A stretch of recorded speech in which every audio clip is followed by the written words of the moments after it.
What's up, everybody? Welcome to another episode of Next Level Teaching. I'm your host, Jeremy Anderson, here with my super dope co-hostess with the mostest, Miss Tori Rodriguez, a.k.a. T-Rod. What's up? Hey, guys. Hey, How Jay. you feeling? I'm good. How are you? Great. We got our guy Ryan here. I know. Going on? Feels good to be back. 2021. Welcome back. Welcome back. Welcome back. Welcome back. You know what I'm saying? Yeah, we're going to cut up today. Yeah. It's the new year, new vibes, new perspective, new energy. We had to cut up. We checked out the news, and 400,000 people died from COVID. It's getting crazy. Yeah. Right? So we said, Ryan, we need you to come in with some good energy. He's the producer, the engineer behind the scenes, the man that makes this happen. Yep. But we said, we need you to come to the front, and let's just talk about this new year and a new perspective. First off, guess what? Congratulations. You survived. 2020 is gone. You survived. Like 2020 was a crazy year. Yeah. And I really remember at the beginning of the year, not like I'm prophet or anything like that, but I was just kind of, you know how people say about 2020 vision? Yeah. Is I told myself, like, I really believe that this will be the year of vision for many people. Yeah. I was more so speaking from the place of vision, like we're going to see, like things are coming to fruition, but it was more so vision, like we got a real outlook on the world. Yeah. From all the social unrest, all of the drama that we've seen there, the different things that's happened with leadership across the country. Yeah. I think our vision has been really clear, and when it comes to like our eyes have been open when it comes to race relations and even things like in our own home. Like I talked to one of my friends, and he was just like, "Man, I see my kids." And I instantly knew what he mean. He was like, no, I see my kids. It's just been a constant go with work and the weekend and activities. He's like, I've just seen them. Being able to sit down and stay in and Yeah. I know a lot of couples and relationships were really, really struggling during the pandemic. And I'm telling one of my friends, like, people not getting a divorce because of the pandemic. It was already some issues there. Yeah. You just didn't see, but because you was around that person, And things slowed down. all the time. Things slowed down. Yeah. So today I kind of felt like it'd be cool if we kind of talked about, like, because 2020 is done. Yeah. It's a new year, right? Yeah. I'm expecting the best. Yeah. Right? My posture is one where I'm expecting God to give us an amazing year. Yeah. And I believe it can be what we make it to be. Amen. I got to be honest, man. I was a little petty at the beginning of last year. This was before everything dropped. You know how you said you were kind of calling certain things? I remember making a post on Facebook in, I want to say, January, and I said something along the lines like, if I see 2020 vision one more time, you know, because everybody was using this and they were saying it like it was something brand new, like something they coined. Right. Oh, 2020 vision, 2020 vision. That's like, deep, because if I hear sure that thought one I more came up time, with it. I'm like, I yo, was if I like, hear man, them say I'm that so one deep. more time, if I hear that one more time, Right. Yeah. you know, but we definitely had an interesting year. And here To we say are, the but least. we're here. Yeah. We made it. We are here. So congratulations. Yeah. And I think that that's something that some people just need to take in and acknowledge with the craziness that 2020 was. And I know even as we've stepped into 2021, there has also been some craziness. Yeah. January 6th, Right. to be honest. Right. But I think that the fact that we can say we have survived it is a blessing in itself, because there have been so many people that haven't. Yeah. And so if we can just take a moment to breathe that in and be grateful and thankful that we have survived 2020, in all honesty. I'll say my uncle was just in the hospital, and he actually was just discharged from the hospital yesterday. Yeah. Praise God. Yeah, praise God. Yep. And so I think that that's an opportunity for us to really look at it and be grateful. I think 2020 was a time for us to slow down, to spend time with family more than we ever have before. Yeah. And I think 2021 is an opportunity for us to take what we've learned from 2020 and actually make moves now. That's good. And to do something with what the Lord has taught us in this time of rest that we've had in 2020. Forced rest. Yes. And that's a good thing. Even Right. in what seemed like a time of unrest, right? We were still able to find rest in 2020, I think, if we made it a conscious effort to. Right. And so what are we going to do with 2021 now? Yeah. What are we going to make of 2021? And so I want to ask you guys, what are you going to do with 2021? What are you hoping to really learn from last year and move forward this year into? I'll say there were things that in general, whether what we do now professionally or at the house, there's certain things that we put in place during 2020 that just because it's a new year, we're not going to stop. You know, there's things that we established that we're going to build upon. You know, I mean, something as simple as because of all the frenzy, I remember going to a bunch of stores, you know, going and loading up the deep freezer with just a bunch of just different, you know, foods, whatever. You was the one taking the rest everything, of the rib everything.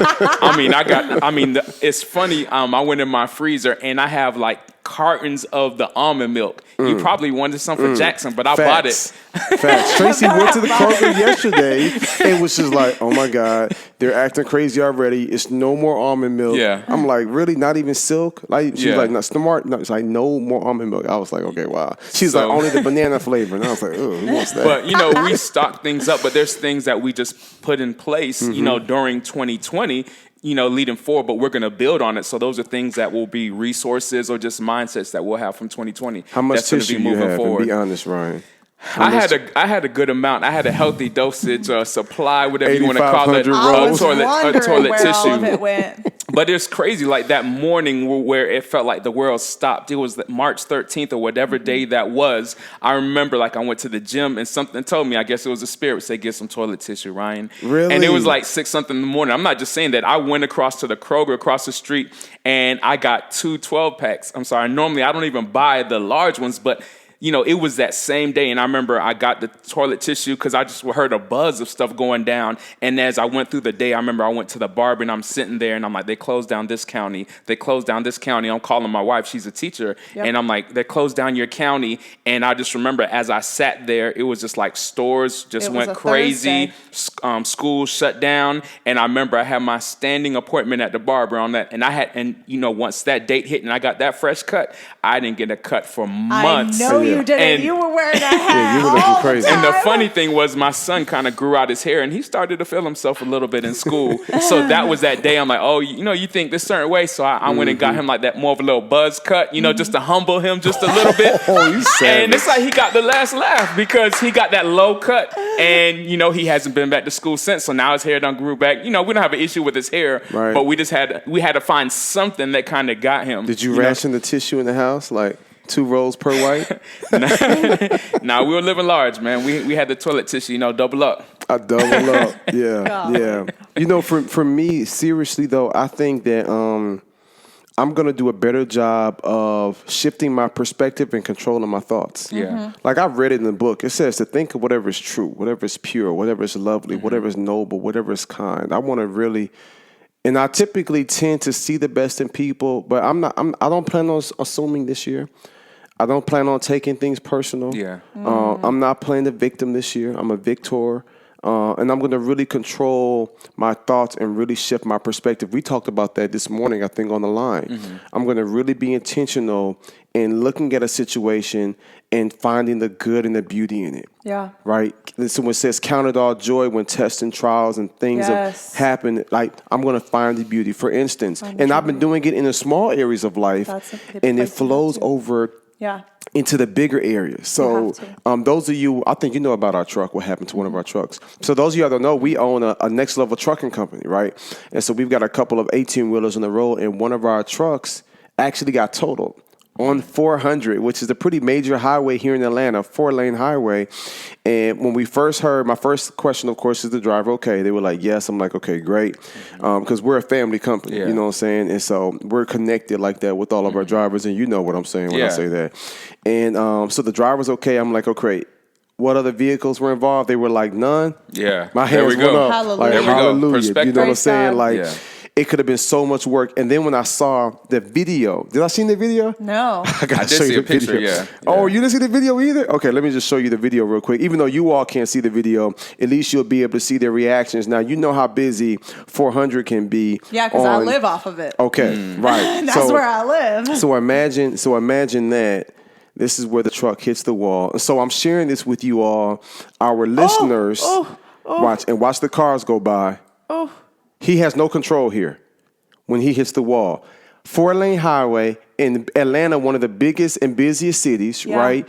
Our truck gets totaled. Gasoline is everywhere. The fire department comes. A big mess. My response was like, man, thank God. Yeah. Everything worked out. Yeah. I was sharing it like it was a testimony and not like a prayer request. I'm more like, I'm grateful because it could have been so much worse. Amen. So I'm not going to worry about all the money or the financial or the insurance and us getting dropped in coverage. I'm not worried about that.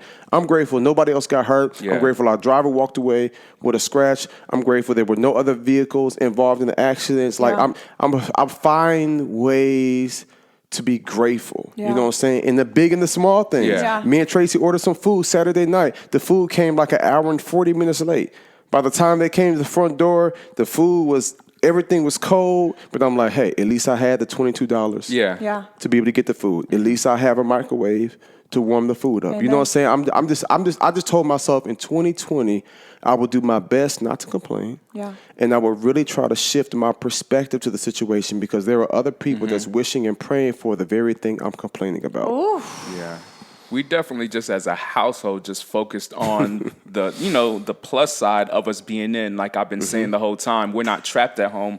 We're safe at home. We have a home, we had food, all joking aside, we had the toilet tissue and everything, but just talking to my son actually at the table this week, my daughter was just like, you know what, we're almost at the 1 year anniversary or whatever, for the lack of better terms of COVID, and we just started talking about all the things that happened over the year. And even though things got shut down, they didn't get to go on some field trips and just certain things, we started to then talk about, but we were able to do this, this, and this. And like we mentioned getting our puppy, we mentioned all the time we spent together. And what really stood out, my son said something along the lines that he didn't see me as much. He was like, it used to be. He's like, now I feel like I really get to see you. Whereas in the past, he's like, I felt like I saw you just on the weekends, but I live under the same roof, with my family, but we really got to spend time together. So we started playing games. And, to be honest, I started looking at my wife. I'm like, start taking things for granted. Like, you almost forgot how fine she was, but just spending that Y'all time gonna be together. demanding 6 soon? Nah. Okay, I know. But we just got to really spend time. I'm not going to front. Sometimes we kind of got on each other's nerves, but for the most part, I felt like we really grew as a family. We started going to the nature trails, walking out there even more as a family. Our kids started planning more of the meals and, taking on more responsibility around the house. So there was just a lot of growth that has taken place. That's amazing. Planning meals. What you going to do with your jewel? I was going to say, get out of my head.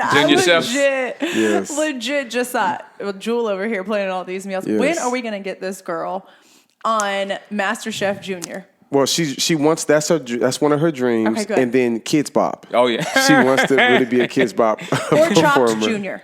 Or Chopped Junior. Right. Okay, she went to Young Chefs Academy of Atlanta. Okay. She went there for 2 weeks, and the stuff she was cooking, that's some bougie stuff you was cooking. Okay. She the enjoyed chicken cordon bleu and stuff. Absolutely. Okay. Yeah. All right. So this morning she made her scrambled egg white. She's on the egg white kick now. Like the yellow part, the yolk is no good for her anymore. Oh, okay. You know what I'm saying? She got the spinach in it. Her veggie strippers. She put the spinach in it too. Broccoli and cheese. Oh, okay. Yeah, that's her new thing. Broccoli and cheese. Anyway, when you talking about cooking, like because we've been here, and so I'm telling Tracy like let's lighten up, let her do her thing. She make a mess, she spills some egg on the floor, we can clean it up. Like let's let her explore. So we kind of just figuring out different things. That is a beautiful way to look at it. If they make a mess, it's okay. And I'll tell you, that was something.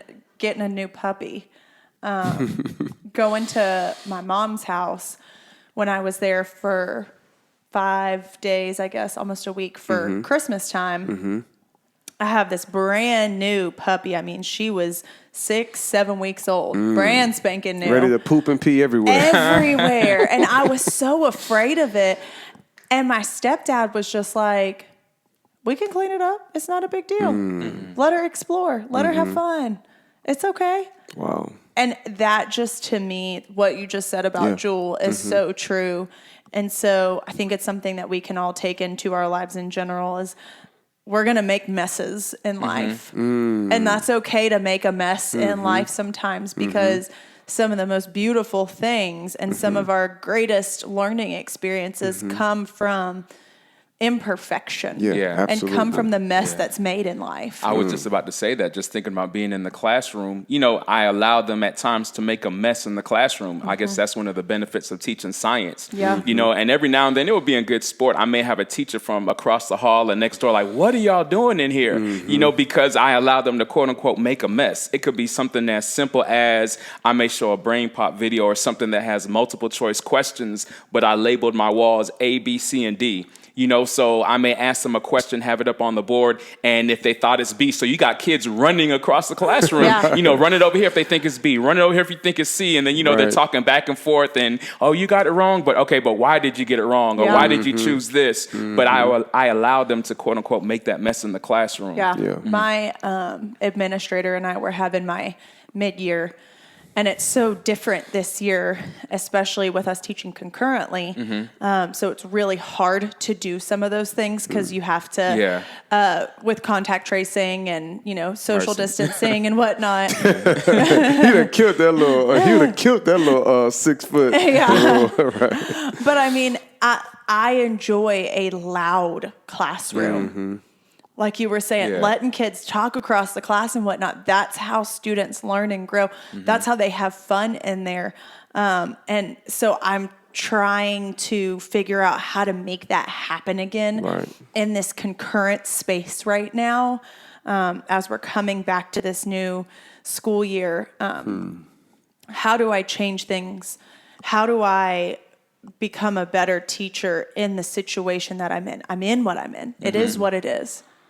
And I've kind of stuck myself behind my desk to stay safe, also because it's what they've asked us to do. But I have a student teacher in the classroom with me now. And I feel like he's not getting the full experience because I feel like he's not able to see what teaching is really like. And he actually has had COVID. And so he has the antibodies. And so he's not afraid.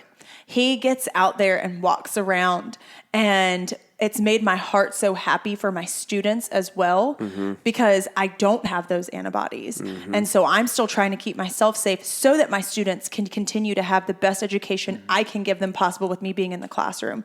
Because my times that I've been quarantined, they have told me, my kids in the classroom, they're like, it's still so much better when you're here in the building with me.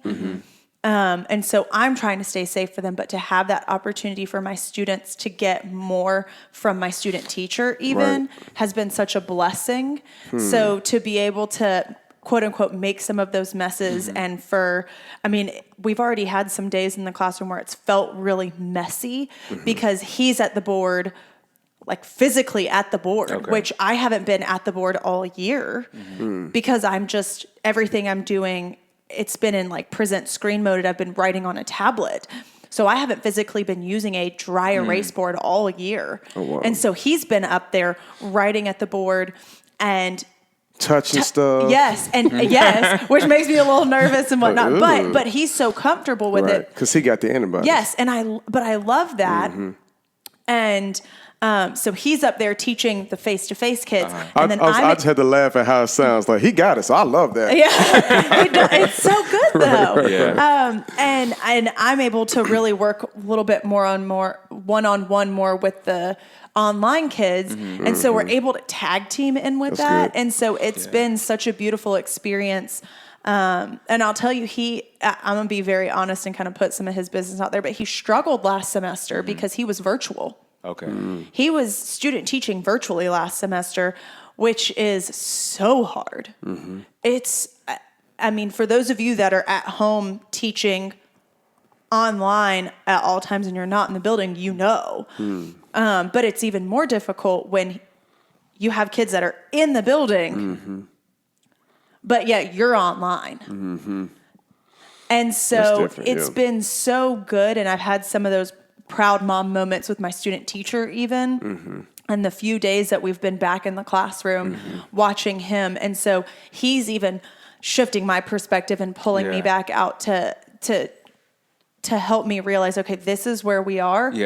And that's okay. And let's figure out how to maximize what we do have. I'm maximizing what I have with him and what I can do still. Right. And it's been such a good change in dynamic in the classroom. And I'm excited to see my students, because I feel like they've been getting 50-50. Right. My kids in the class have been getting 50% of me, and my kids online have been getting 50% of me, even if I feel like I'm getting 200% at times.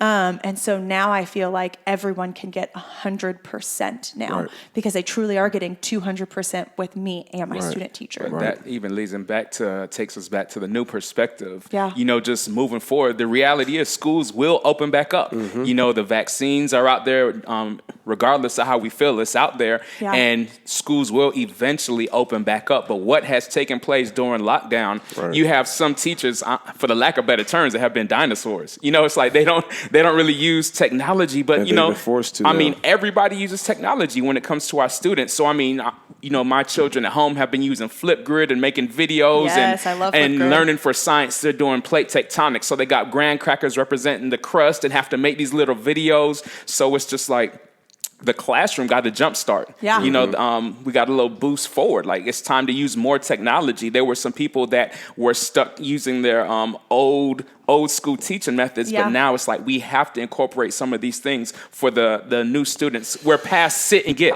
We're past sit and get. Right. You know? You got to get it and go. And I've had so many educators reach out to me and say, Jeremy, the pandemic has been weird, but we've loved it because we've been able to it's forcing us to grow. Right. Grow and implement like new ways. And so now they're able to teach virtually, but bring in all these special guests from all these different industries. You know what I'm saying? And some of them are well-known people or not so much well-known people, but it brings so much more life. Because before, you can really just have a whole bunch of guests coming to your classroom. Yeah. But now you send somebody the link, they can come in and they can talk about what it means to be an astronaut or talk about what it means to be a mathematician or opening up a restaurant or something like that. And so it's always refreshing, you know what I'm saying, when you hear that. You mentioned something with the vaccine. What's your thoughts on it? To be 100% honest, I'm not sure yet. Okay. I have a lot of friends that are in the medical field and they have already gotten it. But I know some people that have gotten sick from it. And the point of a vaccine is that you're infecting yourself with whatever it is. And we don't know the outcome and like the long-term effects of COVID yet. And so I am still very hesitant about it, to be very honest. So for me, I have, and I know Ryan had a whole family summit. I'm sure he's going to share with us about it. But I've always been, I'm not one of those conspiracy theorists. I'm not either. You know what I'm saying? But at the same time, certain groups I don't trust. You know what I'm saying? I don't think everybody's intentions are pure. Like, let's be clear. This world is evil and it thrives off of money. So I reached out to a lot of people in the medical field. One of my best friends, I was the best man at his wedding, vice versa. And his wife he's a doctor, and his wife is a anesthesiologist. Okay. And I reached out to several family members. I got an uncle that works for these drug companies that make up these drugs. Like, I got a lot of people in my family, and I reached out to them. And I've got one person that I know is a man of God, and he can't be bought. You know what I'm saying? And he was just like, Jeremy, this is not some diabolical plan. You're not going to grow horns. He said, you're young, you're healthy, so you don't have to go and get it right now. He was like, but I've been monitoring, I've done my research. He said, because Corona, so most people don't know that COVID is coronavirus disease. So like that's what the word COVID is. In the 2019 version. Is when it started, But it's been out here. SARS, you know what I'm saying? There's been other forms. Different strands, Right, so that's why they had a kind of like a head start in a sense on it. And then when everybody across the world is working, so I feel differently about it. I'm not in line to go get it, but I'm not viewing it how I initially was like, I'm not sure. To be honest, I definitely am going to take it. Oh, I thought you were about to say I got it. Oh. Now, initially, you know, I'm like, I'm not taking that. You know, like you said, you know, they developed this so quickly, but, you know, I went to experts, some were family members, some weren't, but just hearing so much. And I trust people, as that's their skills. Just like as educators, we want people to trust us as the authority in our classroom. We want them to. Yeah. But do they? Yeah. Right. But, just speaking to people, finding out more, like you said, COVID-19, there's been other coronaviruses out there. So one of my first questions was, how did they develop this so quick? And some people said, they have HIV decades. Or they have all these other things. Why don't they have a cure for this? But the reality is COVID, the coronavirus has been out for a while. So what happened is they built on research that was already there. Yeah. And when it comes to developing this research, there's normally like 4 different phases in the development. But since they got almost special, like an emergency, almost like a permit or whatever, they were able to jump right in. And instead of doing phase 1, and then phase 2, and then phase 3, and then phase 4, they were able to work on it all at the same time. And when I say there were about 123 research departments working on it all at the same time. Right. Just imagine if there's a classroom issue right now and we have all the head teachers in America focus on just that one problem. That's kind of like what this podcast is about. Yeah, but it was just I got a lot of information on it. The efficacy y'all had like rate a is family high. Summit, like a Zoom. We did, and I have family members who are in the medical profession that had COVID, or as they led these sessions out with the family, and we opened it up to other people. They were going through, like some had it, some medical professionals. I have a couple of aunts that have their PhD in pharmacy. Then I have uncles and cousins, that are pulmonologists, nephrologists, in the medical field, and they put I've never even heard of nephrologist. That's kidney doctor. I had to do this mnemonic when I was I'm a bio major, and it's nephew, kid on the knee, kidney. So it's a kid. That's why I keep him close to me, ladies and gentlemen. So he's the Pythagorean theorem. Yes. Oh my God. So he's a kidney doctor, but they just had a lot of insight. They had a lot of insight to really break it down to us regarding the efficacy rate, 94% on one, 95% on the other. Yeah. And the reality is, how often do we, I'm not being ignorant, but how often do we really break down all the other vaccines that we're taking? Yeah. How often do we really study? And then there was also another thing, the reality, being African American, we think back if we look at history, a lot of people made reference to the Tuskegee experiment. So to know that there was a task force of minorities and black doctors that actually went and looked over this information, just kind of like, hey, what are you doing? But kind of looked over it as well. Oh, absolutely. Absolutely. And so again, we do our research. Yeah. I reached out to several different people, and then I've done my research myself, and we're gonna wait and see. But we're living in a different world. Yeah. And I do want to go back real quick though and touch on what you were talking about before, both of you, about technology and education changing real quick, because I think it's so important. This isn't changing, like technology in the classroom. Right. Why would we go back? Right. Exactly. So for those of you teachers at home that have been a little resistant toward teaching, as Ryan would call a little dinosaur-ish. We're not going back to prehistoric days. We're not. And I was in an interview the other day, and they asked me, well, how are you implementing this? And will you continue to implement these things? And I was like, absolutely. Will I implement it every single day like I do now? No, but it will be multiple times a week because I won't have to eventually. But I have learned that there are some things. For example, I use Desmos all the time. Okay. As a math teacher, Desmos is the best. And I'm able to see what my students are typing or writing in real time. I'm able to pace them through the lesson. I'm able to push them to specific slides. I can see if they're on Desmos or not. I can see if they're on the right slide. I can tell if they have it open, but they're in a different tab on the internet. Wow. Like big sister. Right. But I think the main thing for me is not just like micromanaging them, but being able to assess where they're at in their learning throughout the whole entire lesson. And so we were talking about the need for like a ticket out the door, a summative at the end of class. And it has become somewhat of a moot point to me because I'm able to assess their learning throughout the whole entire lesson and see how they're growing and learning throughout the whole entire lesson. So I don't necessarily need that formative at the end of class because I'm giving formatives throughout the class and I'm able to get the feedback from automatically. And so things like that. This technology is special. I was just checking on our daughters. Okay. Ryan's got his 2 daughters here. They're up in Jules' room playing. I feel like I got that God's eye on them. So I was just checking the cameras like they're really quiet. Yeah, they are. I think technology also makes even the students more accountable as well as, the educators. The reality, I had somebody reach out from a school and they have our curriculum, the digital version. And that's something else that we put out, moving forward. That's something that's there, another resource.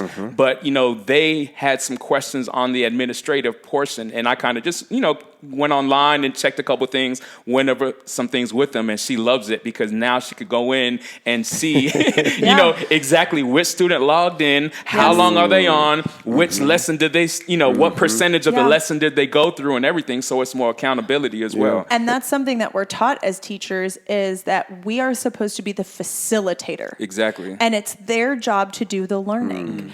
And so it gives us the opportunity to see who is sufficiently learning kind of on their own, right? And who do I really need to hone in on then? So it's giving me the opportunity to do a little bit more one-on-one time with some students and ask, okay, why have you not done this?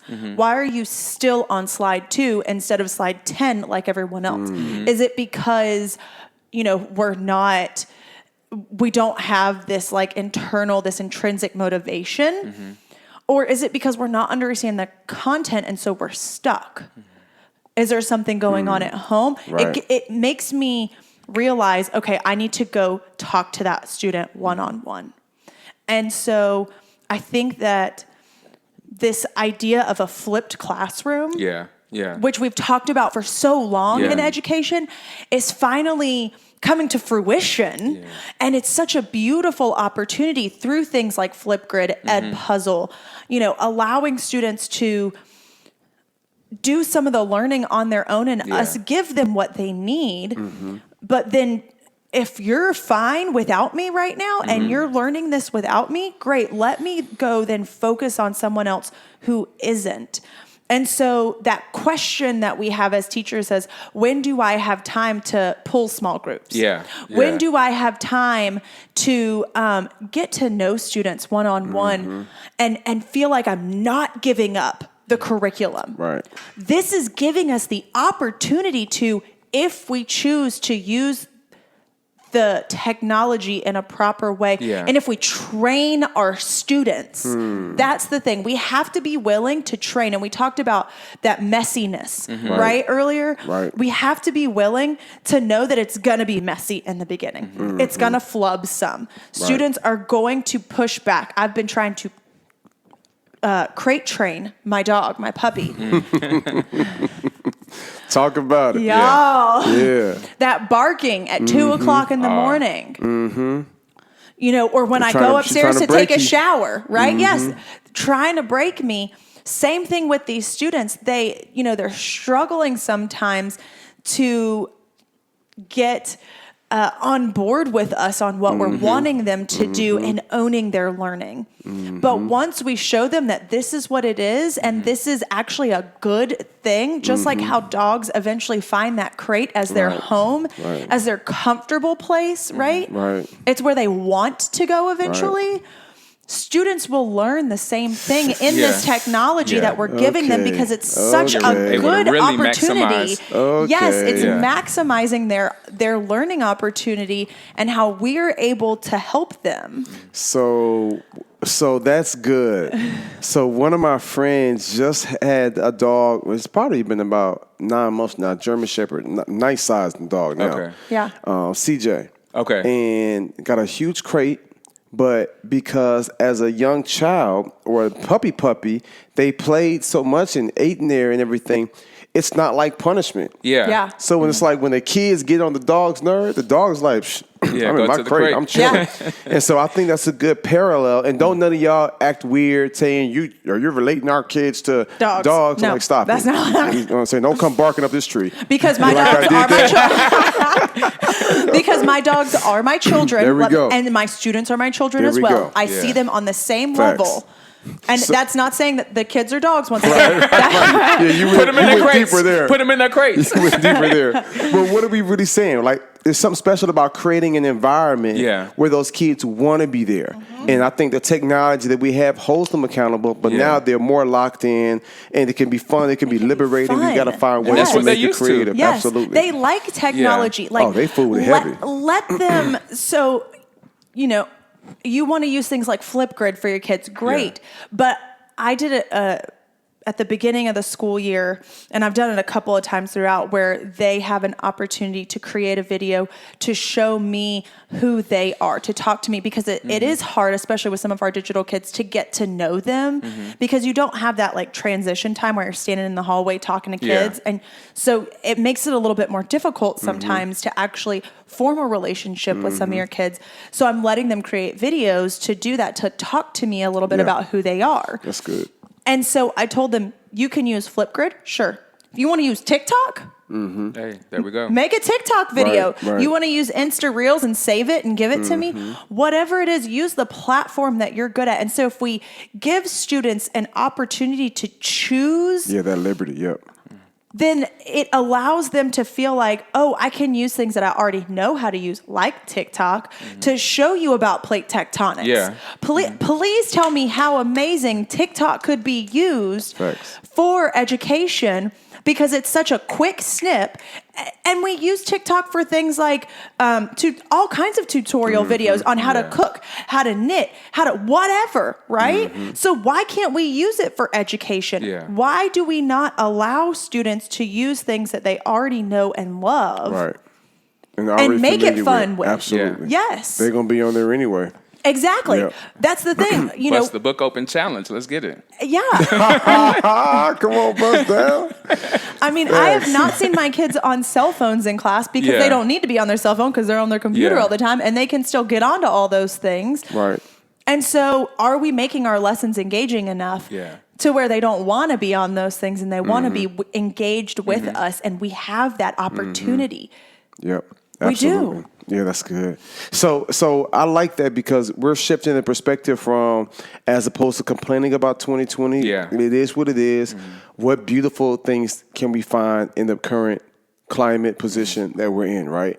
And let's continue to grow with it. And let's continue Let's not waste what we've gained. It is what it is. Yes. How can we do the absolute best with it? You know what I'm saying? I think of like that. It's one of them cooking shows where it's just like, you only have this. Okay. Do the absolute best you can with Chopped. it. You know what I'm saying? That's my show. Yeah, right. That's it right there. And you're giving weird things. You're giving things that make life difficult, that make cooking difficult, right? But you see what they done with it. They can create something delicious because they're figuring out the right ingredients and the right amount of everything. And so are you using the right amount of this, and this to blend together to create a beautiful lesson? I love that. You can't pick your classroom. You can't pick your students. That's it. Yes. You can't pick your pandemic. No.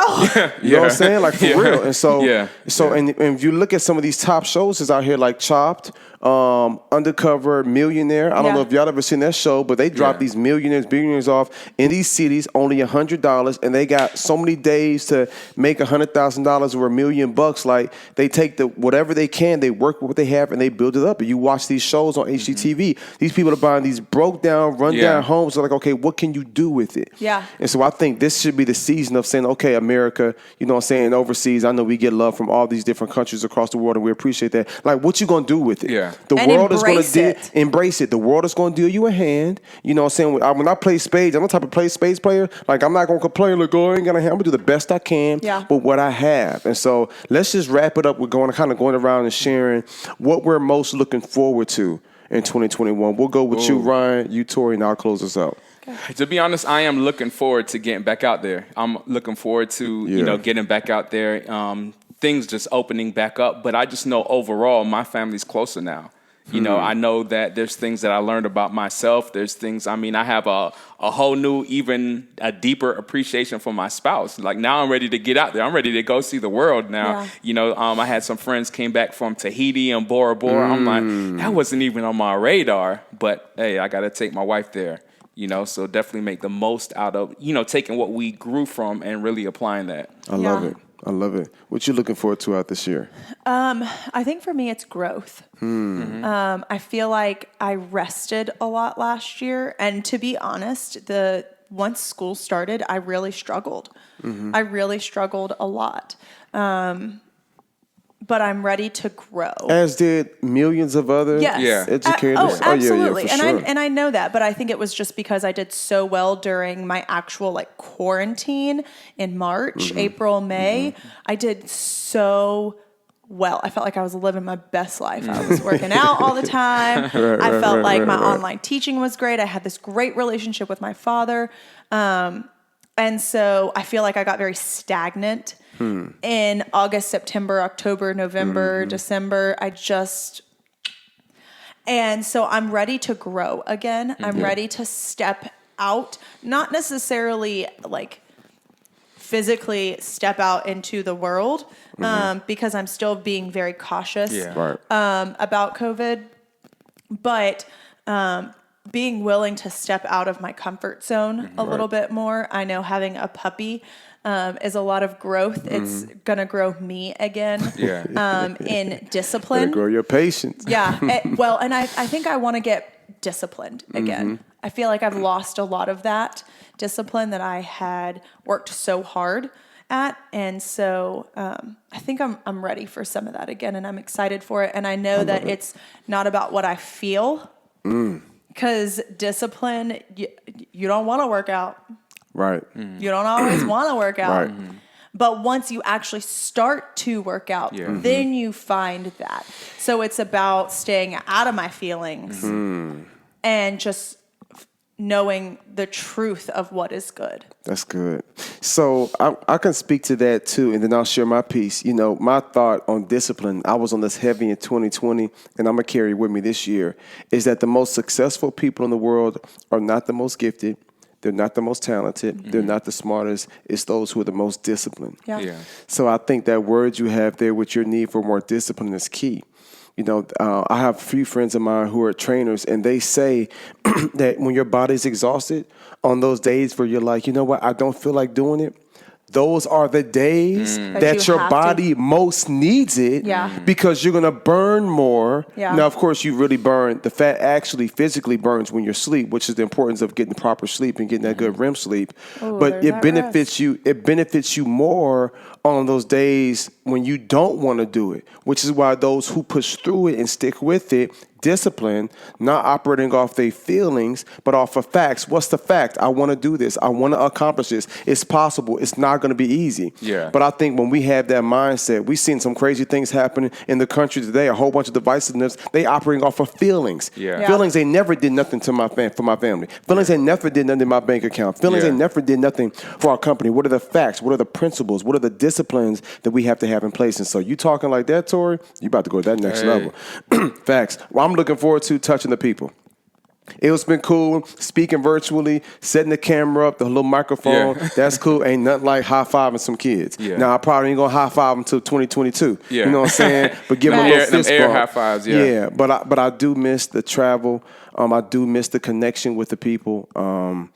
Our curriculum, everything now, the SEL curriculum, Next Level Students is all online, virtual, like you said. The podcast, like everything. You know what I'm saying? Like all of that is cool, but I am looking forward to getting out here more. You know, our anniversary is coming up in a couple of weeks, and I'm like, boo, let's go somewhere. She's not trying to go nowhere. Oh, man. I'm like, come on, boo, let's go somewhere. Somebody, a little island exclusive somewhere.